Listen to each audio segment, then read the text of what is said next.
Well, we're joined now by Stuart McKenzie. He's a British citizen who lives in Kiev and he has taken the decision to stay there. Stuart, thank you so much for talking to us this afternoon. How are you feeling about everything that's going on? Hi, Kimberly. Thank you very much. It's been a crazy 24 hours. There's been a lot of thoughts and a lot of discussions and decisions trying to be made. Yesterday, we were hoping that the Biden-Putin conversation might create some sort of miracle. It didn't. My wife and I took the decision to then pack up. We loaded the car. We booked hotels. We organized cash to leave with her mother. Her mother-in-law stays in the house. She's elderly. She needs some care. We organized the people there. Put some jerry cans of extra fuel in the car. Went to sleep. Didn't sleep particularly well. And this morning, just before we were going to go, we couldn't do it. We just couldn't leave. Where were you going to go, Stuart? We were going to go to Poland. I've got an office in Poland, and we're going to go to the border, but we couldn't leave the mother-in-law here. My brother's also here with 2 children. They didn't leave, and I didn't want to leave them behind. We've got thousands of friends here. We've got work colleagues, and 95% of everybody's staying. And we want to stand by them, and we're not going to run away from the bully in the schoolyard. We're going to stay together. Ukraine's done this before, of course, with the Orange Revolutions, where neighbors, strangers, friends all got together and united. They overcome these challenges.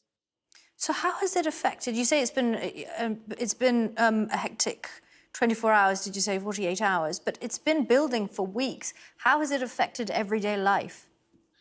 Everybody's trying to get on with their lives. We'll be at work as normal tomorrow, like most people will be. The Ukrainians are trying their best not to saber rattle and hype this up. They're trying to continue as peacefully as possible to go about their normal daily lives. They're not buying panic buying in the supermarkets or anything like that. It's a beautiful sunny day here in Kiev, and people are in the parks and walking their dogs as normal. But certainly when the embassies have made their decision to leave, the multinational companies, they've taken their key staff and left. It's just raised the stakes a little bit. However, we're still talking about a country of 45 million people, and big cities like I'm in today, Kiev, of almost 4 million people. So together, that seems to be we don't really feel the immediate threat of Kiev or bombs coming down. If that does happen, other people have to make other decisions. But it's up to everybody individually. Some people have medical issues, some people have young babies, some people have businesses. There's a multitude of decisions that people have to make individually. How did you feel when the British government said that British people living there should get out? I mean, it sounds easy, doesn't it? But you've lived there for 28 years. You can't just pack a suitcase and get out, can you? Well, exactly. I mean, imagine it was turned around the other way and Russia was surrounding the UK just now. And I'm the ambassador and I'm telling you all to leave. It's not easy, right? It's your home. It's your life. It's everything. And, why should we leave, right? And why should we, when the bully comes in the schoolyard, everybody runs away? No, what we do is we get more people like us to the schoolyard, so stop this. There's easy wins for Putin. He could try and take Donbass and things like this. People here don't believe that he's going to come in and do a mass invasion of a country of 45 million people that don't want him here. So yes, all the support from the UK and other markets are fantastic in terms of arms that they can help defend the country. Ukraine, myself, we don't need any help we don't expect anybody coming to our rescue. But, we're big boys. We'll handle it the way we can, but we're certainly not going to run away at the first step. We've spoken to lots of people who, civilians who've joined up or who say that if needs be, they will fight. Do you have friends who say that? Have you encountered people who say, if we have to, we will defend our country by any means possible? Oh, definitely. I know many of them already that are doing that.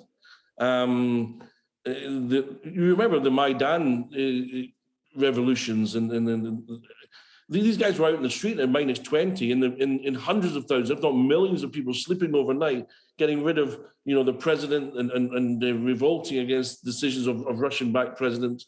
So, Ukrainian people will come together as they have done before in extraordinary circumstances. And but yes, I definitely know people that are signing up, that are doing anything possible. We'll all do things what we can do possible. The restaurants will give food, the shops will give clothes, business people will give money or services, whatever it's going to be. That's what they do in Ukraine. What's the situation like in the shops? Can you still get everything that you need? Yeah, you can't get any bars, iron brew, unfortunately, but you can get everything else. Yes, sure. It's not. There's no panic buying right now. There's everything is quite as normal, at the moment. This, of course, will be, if things escalate, part of the problem with distribution and getting products distributed around the country, banking, etc. But let's again see where that goes. You've got a whole country here trying to make sure that the system will continue to work no matter what aggression comes to it. And how do people feel about Zelensky? We saw him, well, he's continually said, we rely on our people, we rely on our army. We saw those war games just the other day. Do people have faith in him? Do they trust him? Yes, I think, I certainly support what he's saying in terms of keep things calm. He's the president on the ground of the country under threat. And I think that the West should listen a little bit more to the way he wants to deal with it, rather than keep on, saber rattling from the West, maybe. He's the one that has to deal with it. He's the one that's got the best information, on the ground information. And I think, yes, everybody will support the president because he's got the best interests of the country at heart. So what happens now? I'm assuming, did you unpack your car? Not yet. It's still half packed. We just don't have the energy. Really, it's very emotional. No, one can't even imagine what it's like. What happens if they do invade, Stuart? Well, we'll all make the decision at that time. We've got WhatsApp groups. We've got, different social media groups that everybody will communicate through, and decisions will be made at the time. We've decided at least that we're staying. That's at least something, because when you're indecisive, it can cause a lot of stress as well. So when you made a decision, and then we're going to move from that position and see how the days and weeks go by. Okay, Stuart, we understand you're in a very difficult position to be in. Thank you so much for talking to us this afternoon. Thank you.